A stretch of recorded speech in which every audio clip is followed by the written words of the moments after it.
August 16th, 1944. Dawn broke over the Norman countryside southwest of Falaise with the kind of golden light that in peacetime might have drawn painters to the hedgerows and apple orchards. General Lieutenant Heinrich Eberbach stood outside his command vehicle, binoculars raised, watching the horizon to the north and west. What he saw made his chest tighten.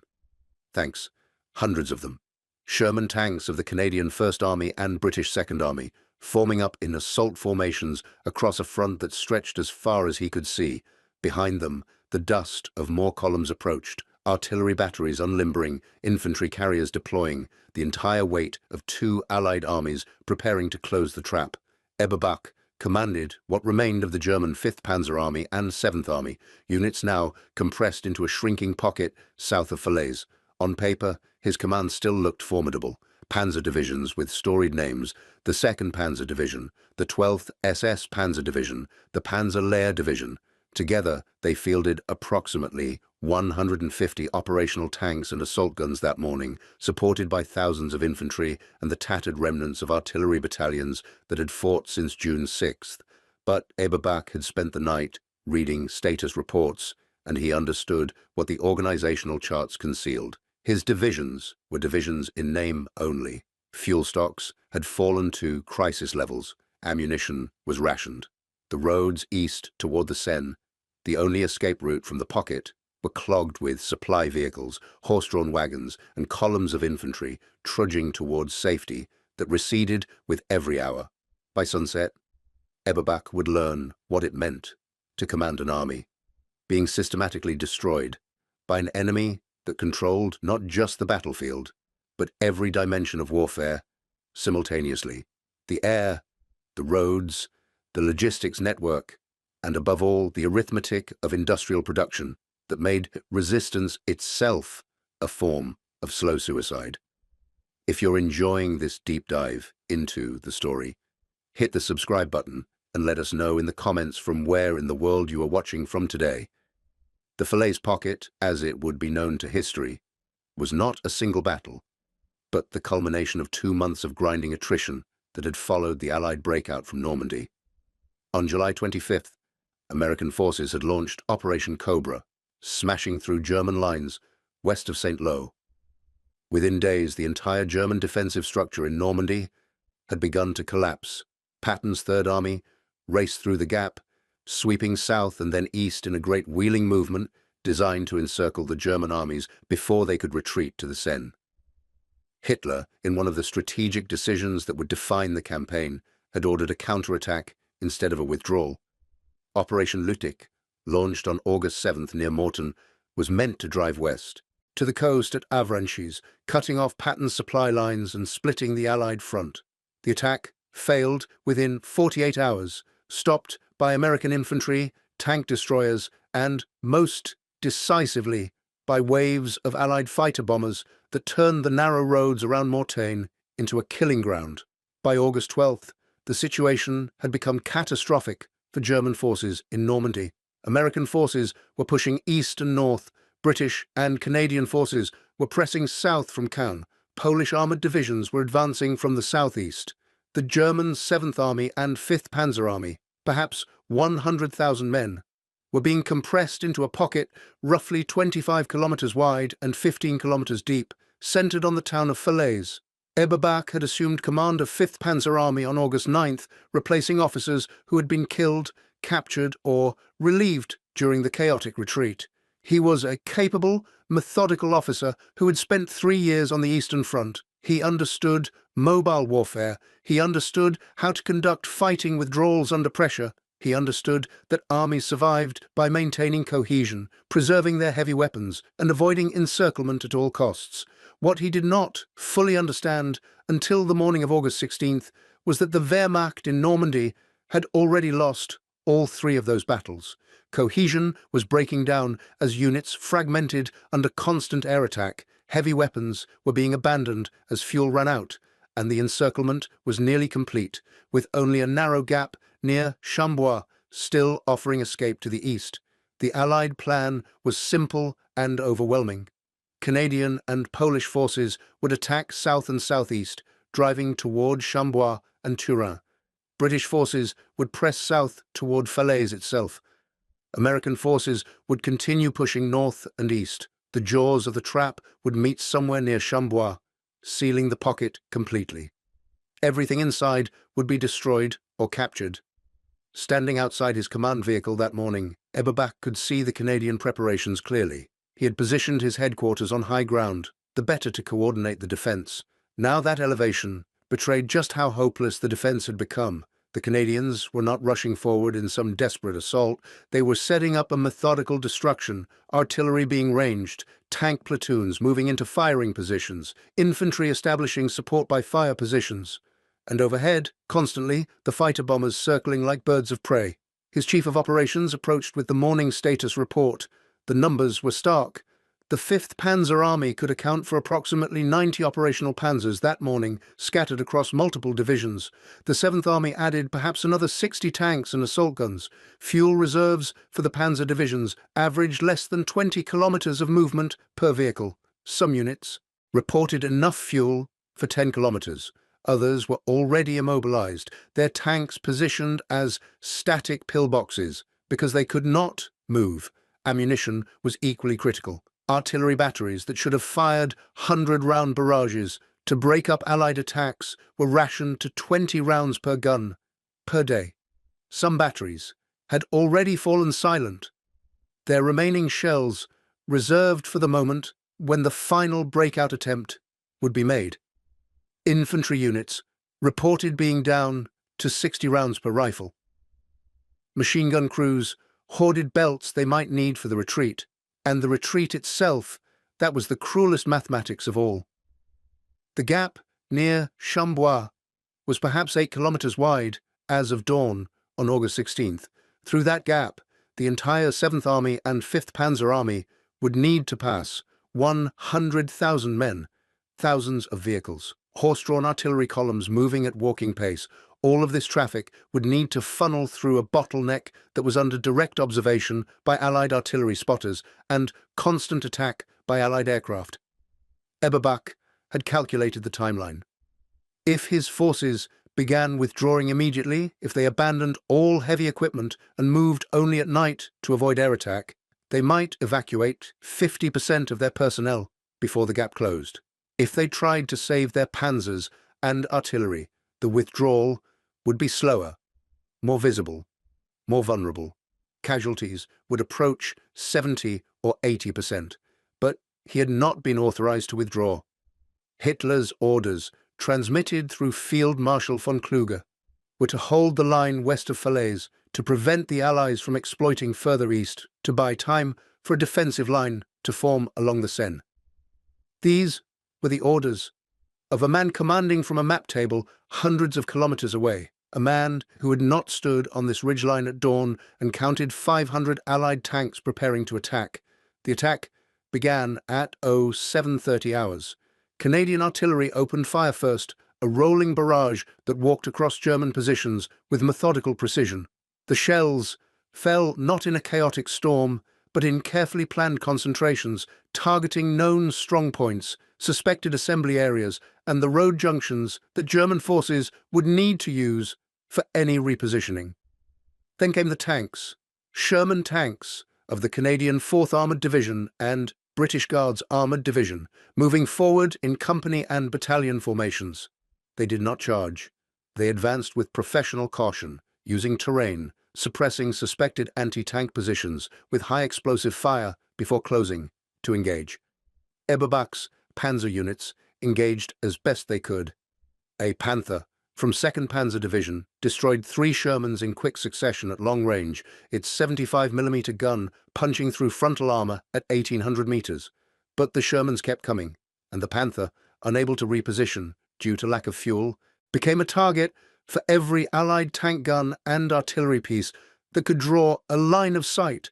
By 0900 hours, the first German positions were being overrun. Not dramatically, not with any great heroic last stands. They were simply bypassed, isolated, and left for follow-on infantry to reduce, while the Allied armor pushed deeper into the pocket.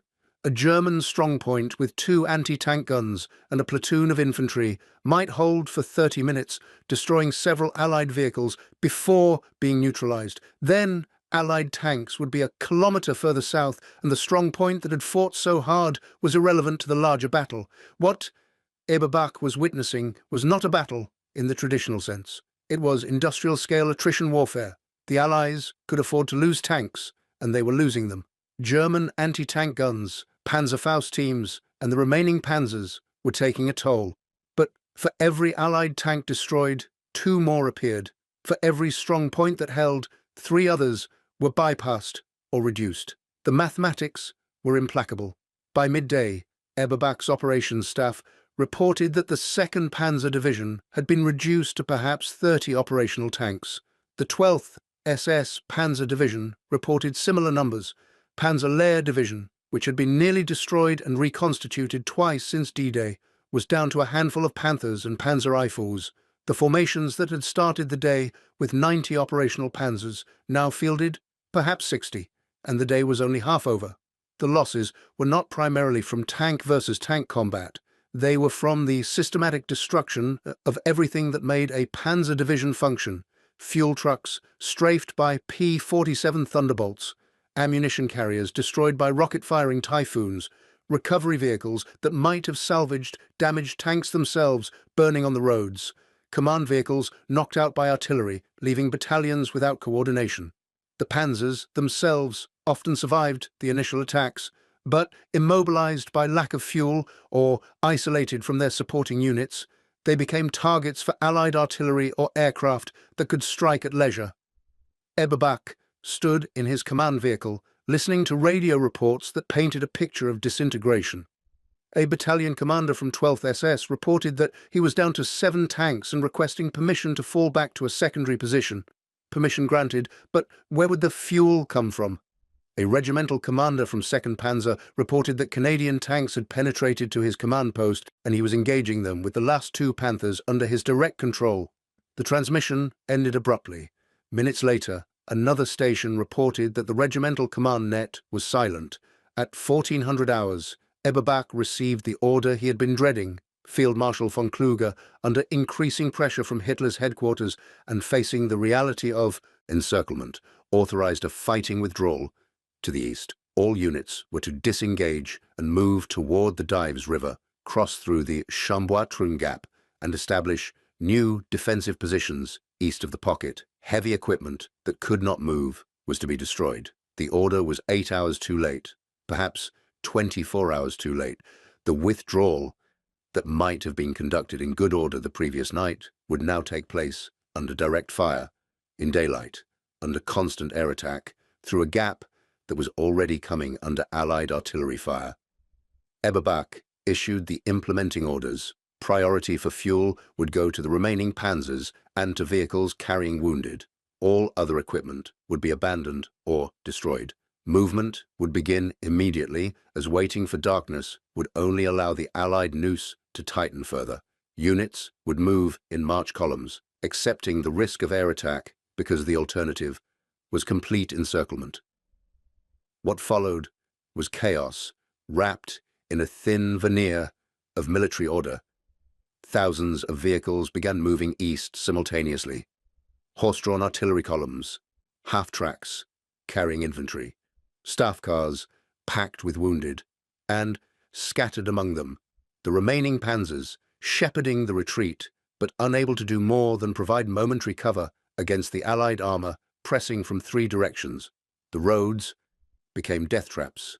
Within minutes, Allied artillery, pre-registered on every major route, began firing for effect. Shells fell among the columns, destroying vehicles, killing horses, scattering infantry into the ditches. And then came the aircraft, Typhoons, Thunderbolts, Spitfires, Mustangs, every fighter bomber the Allies could put in the air over the pocket. They came in relays, one flight attacking, climbing away to reload, while another flight rolled in to continue the destruction. A Panther, trying to provide cover for a column, would be hit by rockets and set ablaze. An ammunition truck would explode, the fireball consuming every vehicle within 50 meters. Wounded men in the back of trucks would die, without ever reaching a field hospital. Engineers trying to clear cratered roads would be caught in the open by strafing fighters. By 1600 hours, Eberbach's staff estimated that 20% of the vehicles that had begun the withdrawal were destroyed or abandoned. The remaining panzers were down to perhaps 40 operational vehicles. Not 40 more losses, 40 total. 40 tanks remained from the 90 that had started the morning, from the 150 that had been operational the day before, from the 500 that had been in Normandy on D-Day. The gap near Chambois was under direct fire now. Polish armored units from the north and American forces from the south were within artillery range of the single road that offered escape. Any vehicle trying to pass through that gap would run a gauntlet of high-explosive shells, anti-tank fire, and aerial attack. It was no longer a withdrawal. It was a rout, barely controlled, sustained only by the desperate courage of rearguard units buying minutes with their lives. Eberbach's command vehicle crossed the Dives River at 1800 hours, part of a column that included the last operational Panthers from 2nd Panzer Division. Behind him, the pocket was collapsing. Units that had maintained cohesion all day were fragmenting. Soldiers were abandoning vehicles and moving on foot. Officers were destroying maps and equipment to prevent capture. The sounds of battle, continuous since dawn, were reaching a crescendo as Allied forces pressed in from all sides. At 19:15 hours, as the sun began to set over Normandy, Eberbach received a final transmission from a battalion commander still trapped west of the Dives. The message was brief. His unit was surrounded, out of ammunition and fuel, and he was ordering his men to destroy their remaining vehicles and attempt to escape on foot. The transmission ended with 3 words that would haunt Eberbach for the rest of his life: "We did our duty." By sunset, Eberbach had perhaps 40 panzers under his command. The catastrophic arithmetic of the day was complete. 500 Allied tanks had attacked at dawn. 90 German panzers had fought back. By nightfall, 40 remained. The rest were burning in the Norman fields, abandoned along the roadsides, or captured intact when their crews ran out of fuel and ammunition. If you find this story engaging, please take a moment to subscribe and enable notifications. It helps us continue producing in-depth content like this. The tragedy of the Falaise Pocket was not written in a single day. August 16th was simply the day when the cumulative weight of 2 months of attrition became impossible to deny. To understand why Eberbach counted 500 Allied tanks at dawn and commanded only 40 panzers by sunset, we must understand what had been happening to German armored forces since the invasion began. On June 6, 1944, the German forces in Normandy fielded approximately 500 panzers and assault guns across multiple panzer divisions. The Panzer Division alone deployed 183 tanks and assault guns. The 12th SS Panzer Division, Hitlerjugend, fielded 150. The 2nd Panzer Division added another 120. On paper, this represented a formidable armored reserve capable of concentrated counterattacks. By August 1st, after 2 months of constant combat, German armor strength in Normandy had been reduced to approximately 270 operational tanks. By August 12th, as the pocket began to close, perhaps 150 remained. The attrition was relentless, and it came from multiple directions simultaneously. Tank versus tank combat destroyed some panzers, but these losses were relatively limited.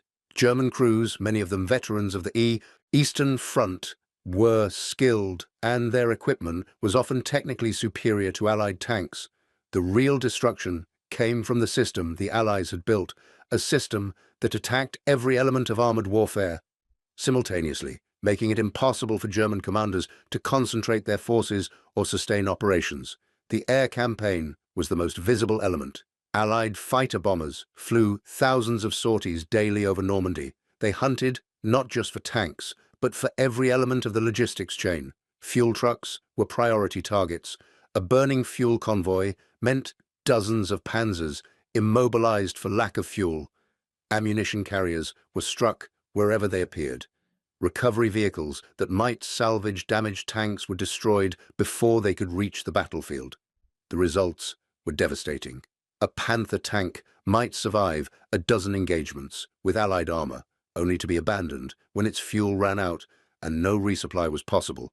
A company of Panzers might win a tactical victory, only to discover that the ammunition trucks bringing forward shells for the next engagement had been destroyed by typhoons 20 kilometers behind the front line. German tank crews learned to dread the sound of aircraft engines more than they feared enemy tanks, but the air campaign was only part of the system.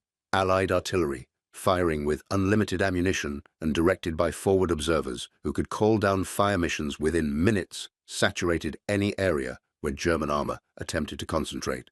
The Germans had no answer to this. Their own artillery, always outnumbered and increasingly short of shells, could not suppress Allied batteries. Their infantry, scattered and demoralized by constant air attack, could not eliminate the forward observers calling in the fire. The result was that German panzer divisions could not mass for counterattacks without being detected and struck. Any assembly area would be hit by artillery within an hour. Any approach march would be spotted by reconnaissance aircraft and attacked by fighter bombers. The concentration of force that was the fundamental principle of armored warfare had become impossible. Then there was the industrial arithmetic that no amount of tactical skill could overcome. In 1944, American factories produced approximately 17,500 Sherman tanks. British and Canadian production added thousands more. German factories, bombed relentlessly by the 8th Air Force and struggling with shortages of every critical material, produced approximately 6,000 Panther and Panzer IV tanks combined. The Allies could afford to lose 3 tanks to destroy 1 Panzer and still win the exchange. German commanders discovered that victories were meaningless if the enemy could replace losses faster than they could be inflicted. A German panzer company might destroy a dozen Shermans in a morning engagement, only to face 24 more Shermans that afternoon. The mathematics were implacable. By mid-August, as the pocket closed around Falaise, these accumulated pressures had reduced German armoured strength to the breaking point. The divisions still bore proud names, but the reality behind the names was battalions reduced to company strength, companies reduced to platoons, platoons reduced to individual tanks operating without support.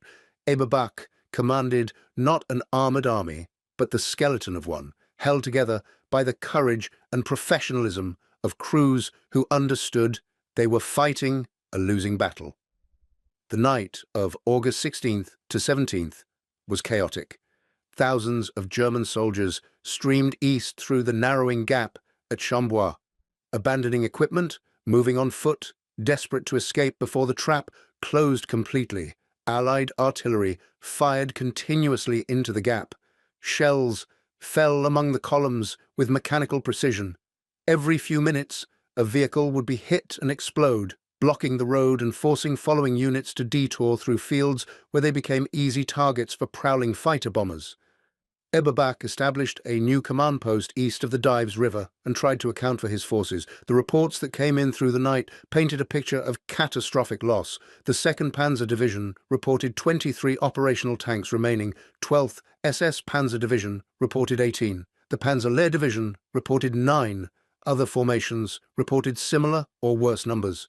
Of the 90 panzers that had started August 16th in operational status, approximately 50 had been destroyed, abandoned, or captured. 40 remained, and many of those were running on empty fuel tanks. But the human cost was even more devastating.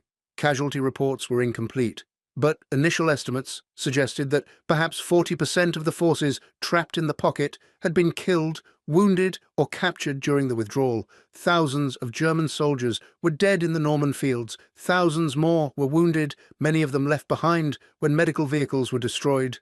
Tens of thousands would be captured in the coming days as the pocket finally closed and organized resistance became impossible. The morning of August 17th brought no relief. Allied forces closed the gap at Chambouat completely. Polish tanks from the north and American forces from the south met near the town, sealing the last escape route.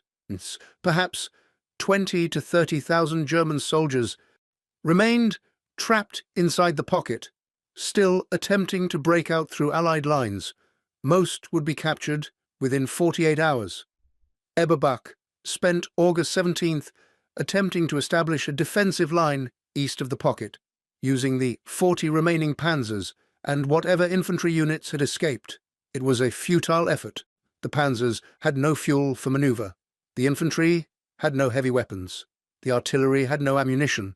When Allied forces probed the line later that day, it collapsed within hours. The remnants of Fifth Panzer Army fell back toward the Seine, no longer an army, but a collection of exhausted survivors. The Falaise Pocket officially closed on August 21st. Allied forces counted approximately 50,000 German prisoners captured within the pocket. Another 10 to 15,000 German dead lay in the fields and roads. The material losses were staggering. The Allies estimated capturing or destroying approximately 500 German tanks and assault guns in the Normandy campaign, with perhaps half of those losses occurring in the final 10 days as the pocket closed. For the Wehrmacht, the Falaise Pocket was a catastrophe comparable to Stalingrad. 2 entire armies had been effectively destroyed. The panzer divisions that had fought in Normandy since D-Day no longer existed as fighting formations. 2nd Panzer Division, 12th SS Panzer Division, Panzer Lehr Division, 21st Panzer Division, all reduced to remnants. The losses in equipment could never be replaced. The losses in experienced crews and officers were even more devastating. Eberbach himself was captured by British forces on August 31st while attempting to coordinate the defense of a Seine crossing. He spent the remainder of the war in prisoner camps, writing detailed reports for Allied intelligence officers who were trying to understand how the German military machine had functioned and why it had failed. In those post-war interrogations, Eberbach spoke honestly about what he had witnessed. He did not blame individual commanders or claim that different tactics might have changed the outcome. He described a system that had attacked every element of German military power simultaneously: air superiority that made movement suicidal, artillery superiority that made concentration impossible, industrial superiority that made attrition unwinnable, intelligence superiority that meant every German move was detected and countered. The 500 Allied tanks he had counted at dawn on August 16th were not just tanks. They were the visible symbols of a military-industrial system that Germany could not match. Behind those 500 tanks were factories producing thousands more. Behind the factories were mines, refineries, and transportation networks that delivered raw materials in unlimited quantities. Behind all of that was an industrial economy that could produce both tanks and aircraft and artillery shells and trucks and every other element of military power simultaneously without strain. Germany, by contrast, was scraping the bottom of its industrial capacity. Every panzer built meant aircraft that could not be built. Every shell produced meant fuel that could not be refined. Every soldier sent to the front meant a worker removed from a factory. The Wehrmacht was being asked to fight a modern industrial war with resources that were inadequate even in peacetime. The outcome was inevitable once the Allies established their beachhead and brought their full industrial weight to bear. The battle that took place on August 16th, 1944, was not decided that day. It was decided by production quotas set in Detroit and Birmingham, by shipping schedules that delivered fuel and ammunition to Normandy faster than German forces could consume them, by training programs that produced replacement crews faster than the Germans could kill them, by intelligence networks that tracked German movements and directed Allied firepower with precision. The fighting was just the final arithmetic. The outcome had been determined before the first shot was fired. Eberbach's 40 Panzers, at sunset, represented all that remained of German armored power in France. Those 40 tanks would continue falling back, fighting rearguard actions until they were destroyed or abandoned near the German border. None of the panzer divisions that fought at Falaise would ever return to effective strength. The replacements that arrived in the following weeks were inadequate in number and quality. The fuel needed to operate them was unavailable. The industrial system that might have rebuilt the panzer force was collapsing under Allied bombing. By September 1944, as Allied armies approached the German frontier, the panzer divisions existed primarily on organizational charts. Individual tanks still fought, individual crews still resisted, but the cohesive, armored formations that had been Germany's primary offensive weapon since 1939 were gone. The Eastern Front consumed what few reserves remained. The Western Front received training units, improvised battle groups, and battalions equipped with captured vehicles. The armored fist that had conquered Poland and France was now a broken hand, capable of isolated blows, but no longer capable of sustained campaigns. The irony was that German tank design had arguably reached its peak in 1944. The Panther was a formidable vehicle, superior in many ways to the Sherman. The Tiger II, that began appearing late in the war, was nearly invulnerable to standard Allied tank guns. German crews remained skilled and determined. German tactical doctrine remained sound. None of it mattered because the war was no longer being decided by tactical excellence. It was being decided by production, logistics, and systems integration, domains where Allied superiority was overwhelming and unchallengeable. The commanders who had built their careers on mobile warfare, on concentration and breakthrough, on the bold panzer thrust that shattered enemy lines and exploited to the rear, these commanders discovered that their expertise was obsolete. The new warfare required managing logistics networks under air attack, coordinating dispersed forces against overwhelming firepower, and accepting that losses could not be replaced. It required skills that no amount of pre-war training had provided. Eberbach had been one of the best. He had commanded panzer divisions on the Eastern Front. He had studied armored warfare for decades. He had understood concentration, exploitation, and combined arms operations. But none of his expertise could change the fact that his enemy could produce 5 tanks for everyone he lost and could replace losses in weeks while he waited months for inadequate replacements. The day he counted 500 Allied tanks at dawn and had 40 panzers by sunset was the day he understood that expertise meant nothing against mathematics. The war in the West was over, even if the fighting would continue for 9 more months. Germany had lost, not because its soldiers fought poorly or its commanders made mistakes, but because industrial warfare had evolved beyond the point where tactical skill could compensate for industrial inferiority. The fields around Falaise, littered with destroyed panzers and burning vehicles, were a monument to that truth. Each wrecked panther represented a crew that had fought as well as any soldiers in history. Each abandoned Panzer IV represented officers who had made rational decisions based on decades of military tradition. And each destroyed vehicle proved that none of it mattered when the enemy controlled the skies, the logistics, and the industrial base. The generation of German officers who survived the war spent years in prisoner camps and post-war interviews trying to understand what had happened. They analyzed battles, debated decisions, wrote memoirs that detailed every engagement. But the answer was simpler than most could accept. They had fought a 20th century industrial war with 19th century assumptions about the supremacy of tactical skill and operational excellence. Their opponents had built a system that made individual excellence irrelevant by overwhelming it with systemic superiority.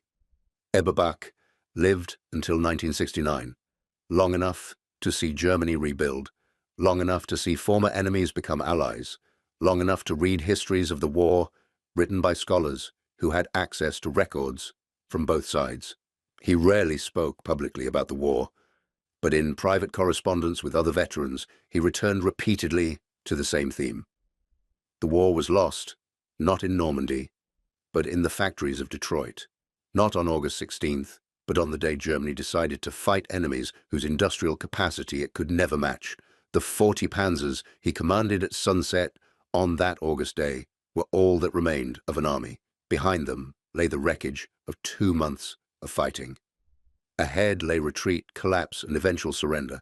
The moment when he counted those tanks, when he understood the full scale of the disaster, was the moment he realized that courage could not defeat production quotas, that tactical excellence could not overcome logistics, and that will alone could not substitute for the industrial might that builds armies faster than they can be destroyed. Thank you for watching. For more detailed historical breakdowns, check out the other videos on your screen now and don't forget to subscribe.